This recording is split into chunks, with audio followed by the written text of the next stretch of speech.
These days, many of us have cars, or if not, at least we want to have a car. So, having a car or wanting to have a car is different. Do you have a car parking space? So, what do I do is have a car. So, my car is usually parked outside my house. So, what happened is one Monday morning, I woke up early and I had to attend an interview in Nungambakam. So, I got all ready and I wanted to take my car. So, while I was going to take my car, I saw that my car was banned by someone, and this bumper and all got damaged, and I can't drive it anymore. So imagine on a Monday morning, you wanted to go for an interview, and this has happened. I don't know what to do. So immediately, what next is, as a millennial, what do you do? We book an Ola. So I booked an Ola. So I booked an Ola, and it showed 10 minutes. I called him after 5 minutes and I asked him, "Bro, where are you? Are you coming or not?" He said, "Where do you want to go?" He asked me, "Where do you want to go?" I said, "Nungambakam." "Oh, Nungambakam, ah? Okay. Cash or online payment?" I said, "Okay, online payment." Uh, you immediately beeped. Bang. Hey, if I, you should have at least asked me. I would have taken ATM. I have to go for an interview. Man, why did you cut the call? He cancelled the booking itself. Now what I did, I went to nearby auto stand and took an auto and went. So I went. So by the time I reached, it was already late, 10 o'clock. I asked the interviewer, told me to come some other time. He took my number and told we will inform you next time when there's an interview. And after that, never called me back itself. So from this, I want to tell you one something. Not be on time and all this happened. The main issue happened because my car was parked unsafe outside. So how many of our cars are parked unsafe? That's the question.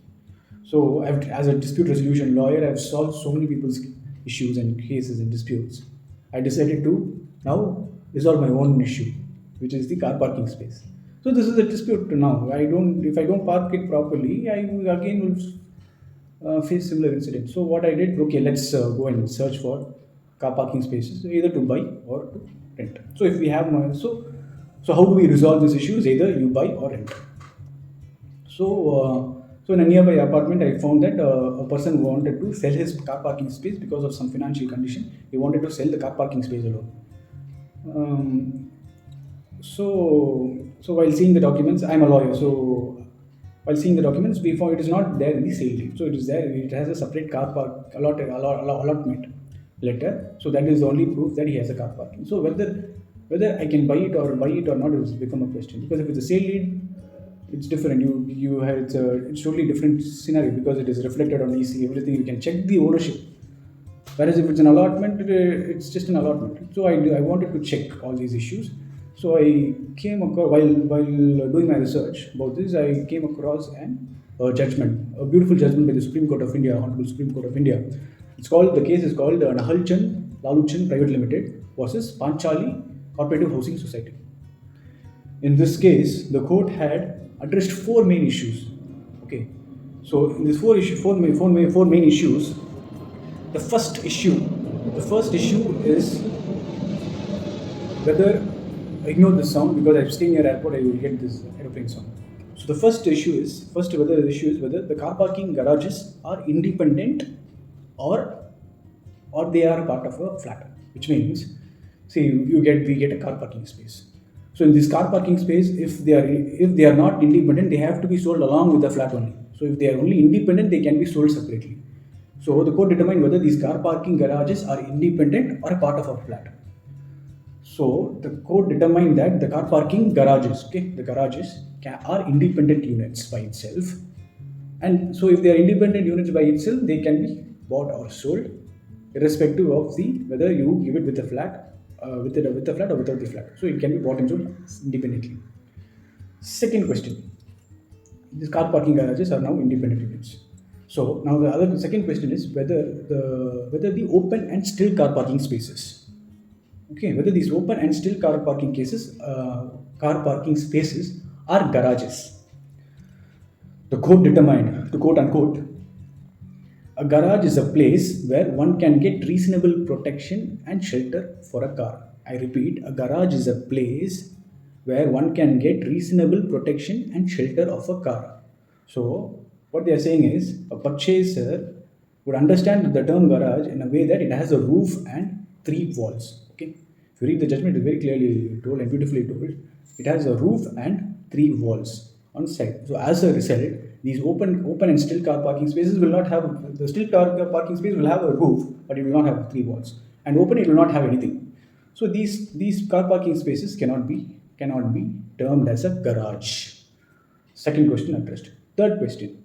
Third question is, if these car parking spaces, open and still car parking spaces, are not garages, what are they? What are they? The court addressed that, held that these open and still car parking spaces are non-FSI areas, which is non-FSI. FSI is floor space index.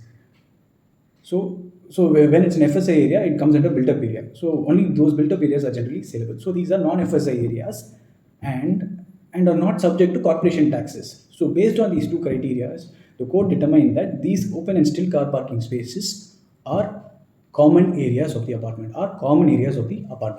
Okay.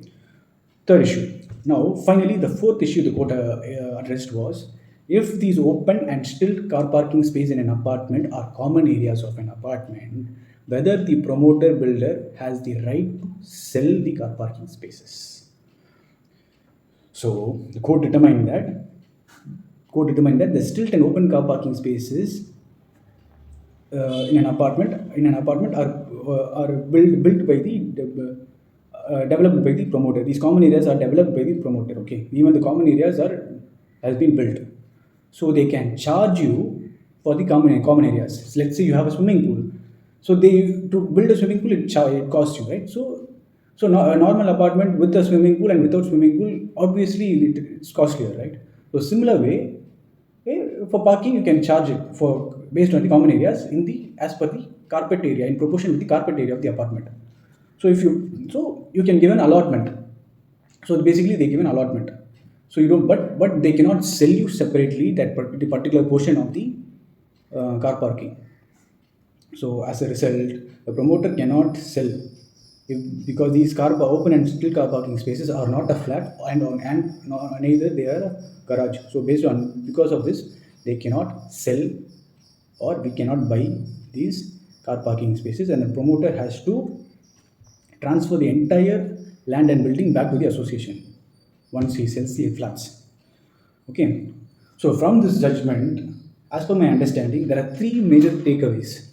First is, you cannot either buy or sell sell a open or still car parking space. Second, in case if we want to buy a car parking space, then you have to buy a garage. What is a garage is, you have three walls and a roof. Okay. So when you have three walls and a roof, you will have a built-up area. It comes under FSI area, and it can be transferred in a sale deed. So the sale deed will have a built-up area or the carpet area along with the undivided share of land in a document, in a sale deed. Whereas the open and still car parking areas cannot be transferred via a sale deed. You will have only an allotment letter. Got it? You will have only an allotment letter in it. So you have only an allotment right or a right just to use it, specified limited use of a common area. But you cannot claim ownership of the car parking space, which is a open or a street. So these 2 points. The third final takeaway is, if you wish to hire a car parking space which is a open or still, if it's a garage, you don't have any problem. If it's an open or a still car parking space, since you do not own it, you do not claim title ownership to the open or still car parking space, you only have the allotment right. So what do we do? If I want to hire and you wanted to rent it out to me, I will have to check the bylaws of the association. The bylaws of the association has to permit it, or we have to get a no objection certificate from the association, and along with the rental agreement with the of the allotted allotted owner. So if these two are there, probably there won't be any issue. So these are the three major takeaways of car parking. So make sure that before you buy or sell or even rent a car parking space in a community, make sure you do your due diligence. So that's it. So if you have liked this video, please go and like it, share it to all your family, friends, because by sharing this, you're sharing knowledge and a lot of good things. So let's make India legally aware. Thank you so much. Have a nice day.